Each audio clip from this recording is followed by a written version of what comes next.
नमस्कार, स्वागत है आपका बोलता हिमाचल पर। आज है 26 मार्च 2024 और हिमाचल प्रदेश की आज की सबसे बड़ी खबरें हम आपके लिए लेकर आए हैं। हमेशा की तरह आप इस वीडियो को लाइक कर दीजिएगा। चैनल पर नहीं जुड़े, चैनल को आप सब्सक्राइब जरूर करें। पेश है आज की सबसे बड़ी खबरें। छात्रों की सुरक्षा पर रखना होगा विशेष ध्यान, शिक्षण संस्थानों में लगेंगे सीसीटीवी कैमरा। महिला कर्मचारियों के लिए सुरक्षित एवं हिंसा मुक्त वातावरण सुनिश्चित करने के लिए विश्वविद्यालय अनुदान आयोग यूजीसी ने राष्ट्रीय शिक्षा नीति के अनुरूप नए दिशा निर्देश तैयार किए हैं। आयोग ने इन पर सभी हितधारकों से इसके लिए सुझाव मांगे हैं। यूजीसी के दिशा निर्देशों में कहा गया कि महिलाओं की सुरक्षा सभी के लिए सर्वोपरि है। ऐसे में उच्च शिक्षण संस्थानों के परिसर सुरक्षा के लिहाज से पूरी तरह से सुसज्जित होने चाहिए। परिसर के सुरक्षित होने से उच्च शिक्षण संस्थानों में महिलाओं की सहभागिता मजबूत होगी। दिशा निर्देशों में कहा गया कि उच्च शिक्षण संस्थानों की महिलाओं के लिए स्वास्थ्य एवं साफ सफाई सुविधाओं तथा बेहतर पहुंच सुनिश्चित करना चाहिए, जिसमें आराम कक्ष, 24 घंटे जलापूर्ति, साबुन, ढके हुए कूड़ेदान, सैनिटरी वेंडिंग मशीनें आदि शामिल है। वरिष्ठ कांग्रेस नेता रामलाल ठाकुर का बड़ा दावा, भाजपा के पूर्व मंत्री विधायक कांग्रेस के संपर्क में। वरिष्ठ कांग्रेस नेता एवं प्रदेश कांग्रेस समन्वय समिति के सदस्य रामलाल ठाकुर ने कहा है कि भाजपा की ओर से प्रदेश में जो षड्यंत्र सरकार के खिलाफ रचा है। वरिष्ठ कांग्रेस नेता एवं प्रदेश कांग्रेस समन्वय समिति के सदस्य रामलाल ठाकुर ने कहा है कि भाजपा की ओर से प्रदेश में जो षड्यंत्र सरकार के खिलाफ रचा है उसमें भाजपा कभी भी सफल नहीं होगी।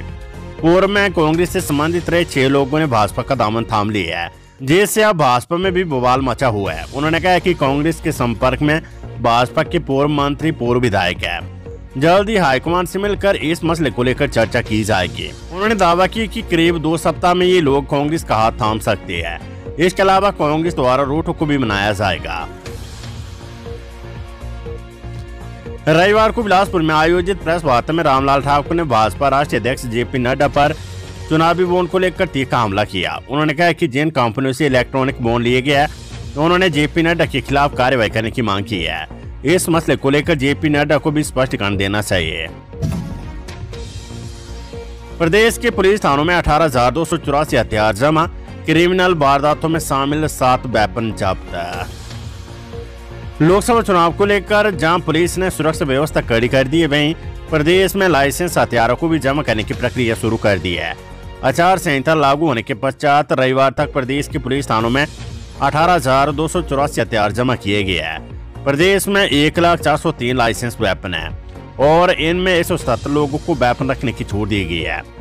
बाकी बचे 1,0226 लाइसेंस वेपन में से अब तक 18,284 लाइसेंस वेपन पुलिस थानों में जमा किए गए और अभी 78,652 वेपन जमा किए जाने हैं। नालागढ़ में सजने लगा मैदान, हरदीप बाबा ने विधानसभा उपचुनाव के लिए भरी हुंकार। प्रदेश कांग्रेस के महासचिव एवं इंटक प्रदेश अध्यक्ष हरदीप बाबा ने उपचुनाव के हाट के बीच नालागढ़ से चुनाव लड़ने के लिए हुंकार भर दिया है। हरदीप बाबा ने कहा कि केएल ठाकुर को जनता ने रिकॉर्ड मतों से जिताकर 5 साल के लिए विधानसभा में भेजा था, लेकिन केएल ठाकुर ने अपने स्वार्थ के लिए जनता के दिए सम्मान की रत्ती भर भी लाज नहीं रखी और आज जनता को दोबारा चुनाव में झोंक दिया है। हरदीप बाबा ने नालागढ़ हल्के से कांग्रेस की जीत का दावा करते हुए कहा कि जनता केएल ठाकुर को माफ नहीं करेगी और इस धोखे का करारा जवाब देगी। सियासी समीकरण, हिमाचल में कांग्रेस को 9 में से 1, भाजपा को चाहिए 10 का आंकड़ा। हिमाचल प्रदेश में बहुमत वाली सरकार बनाने के लिए कांग्रेस को 9 में से सिर्फ 1 और भाजपा को 10 विधायकों का आंकड़ा चाहिए। प्रदेश में 68 विधानसभा क्षेत्रों में से कांग्रेस के पास अभी 34 और भाजपा के पास 25 विधायक है। 9 विधानसभा क्षेत्रों में उपचुनाव होने हैं। 6 विधानसभा क्षेत्रों धर्मशाला, सुजानपुर, गगरेट, कोटलैड, बड़सरौल, लाहौल स्पीति में उपचुनाव की घोषणा हो चुकी है।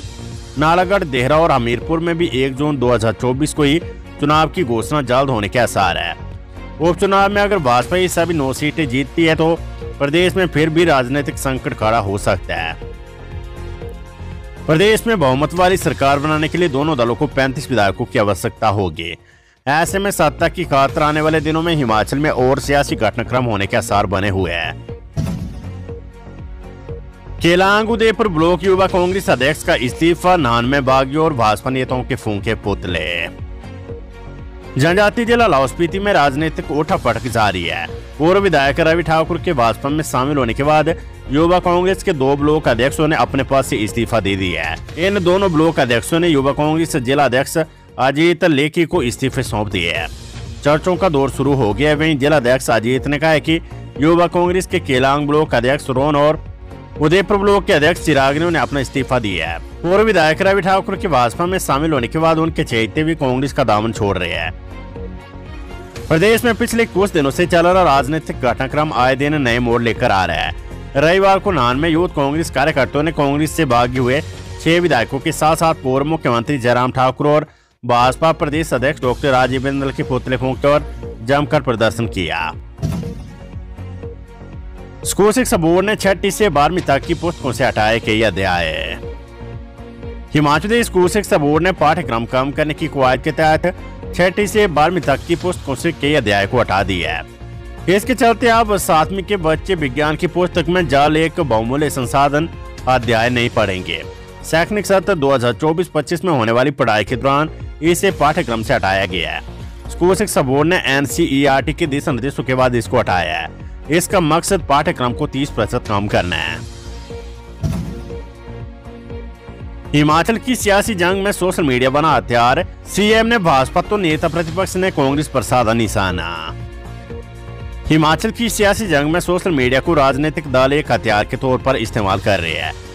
ऐसे में आए दिन सत्ताधारी और विपक्षी दलों के नेताओं द्वारा सोशल मीडिया पर एक दूसरे के खिलाफ जुबानी हमले किए जा रहे हैं। मुख्यमंत्री ठाकुर सुखविंदर सिंह सुक्खू ने भी रविवार को अपने फेसबुक पेज पर एक पोस्ट और वीडियो पोस्ट कर विपक्ष के साथ ही भाजपा का दामन थामने वालों पर निशाना साधा है। उन्होंने अपनी पोस्ट में लिखा है कि जो नोट के दम पर कुर्सी हथियाते हैं वो जनता का भला कभी नहीं कर सकते हैं। वो सिर्फ यही चाहते हैं कि जो पैसे कुर्सी हथियाने में लगाए हैं उन्हें कैसा वसूला जाए।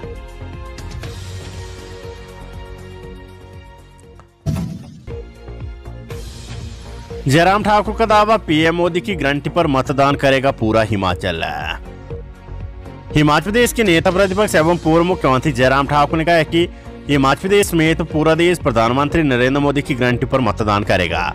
देश पहली बार ऐसे प्रधानमंत्री को देख रहा है जिसकी हर बात पत्थर की लकीर है। देश को पहली बार ऐसी मजबूत सरकार मिली जो कहती है उसे करके दिखाती है। जयराम ठाकुर ने कहा कि देश पहली बार ऐसे नेता के नेतृत्व में आगे बढ़ रहा है जो विकास के अलावा कोई और बात ही नहीं करता है। भाजपा ने की प्रत्याशियों की घोषणा, मंडी से कंगना रनौत व कांगड़ा से राजीव भारद्वाज लड़ेंगे लोकसभा चुनाव। भाजपा ने हिमाचल की 2 अन्य लोकसभा सीटों के लिए प्रत्याशियों की घोषणा कर दी है। इसके तहत मंडी से भाजपा ने बॉलीवुड अभिनेत्री कंगना रनौत और कांगड़ा सीट से सिटिंग MP किशन कपूर का टिकट काटकर डॉक्टर राजीव भारद्वाज को उम्मीदवार बनाया गया है। इसी तरह भाजपा ने लोकसभा की 4 सीटों पर प्रत्याशी तय कर दिए है, जबकि कांग्रेस अब तक किसी प्रत्याशी की घोषणा नहीं कर पाई है। निजी स्वार्थ के चलते पार्टी से बाहर हुए बागी MLA, प्रदेश हित से कोई लेना देना नहीं कांग्रेस। स्वास्थ्य मंत्री धनीराम शांडिल और उद्योग मंत्री हर्षवर्धन चौहान ने कहा है कि भाजपा की चाल, चेहरा और चरित्र हिमाचल प्रदेश की जनता के सामने बेनकाब हो चुका है। कांग्रेस के बागी विधायकों के भाजपा की सदस्यता ग्रहण करने से ये बात स्पष्ट हो गई कि इस पूरे षड्यंत्र के पीछे भाजपा नेताओं का सत्ता लोभ ही था। भाजपा की सहपरी बागियों ने लोकतांत्रिक तरीके से चुनी हुई सरकार को गिराने की साजिश रची और जन भावनाओं से खिलवाड़ किया। यही नहीं, भाजपा के प्रभाव में आखिरी बागियों ने राज्यसभा चुनाव में कांग्रेस पार्टी के अतिरिक्त उम्मीदवार के विरुद्ध वोट दिया। शिमला में सीएम सुक्खू से मिले पूर्व मंत्री प्रकाश चौधरी, मंडी की सियासत पर फिर मंत्रणा। हिमाचल में जारी सियासी हलचल के बीच रविवार को कांग्रेस नेता एवं पूर्व मंत्री प्रकाश चौधरी ने शिमला में मुख्यमंत्री सुखविंदर सिंह सुक्खू से मुलाकात की। इस दौरान दोनों नेताओं के बीच मंडी की ताजा सियासत पर लंबी चर्चा हुई। प्रकाश चौधरी ने मुख्यमंत्री को लोकसभा चुनाव की तैयारी और समीकरणों के संबंध में भी जानकारी दी है। इसके साथ ही जिले में सरकार की चल रही जन कल्याणकारी योजनाओं पर भी विस्तार से चर्चा हुई है।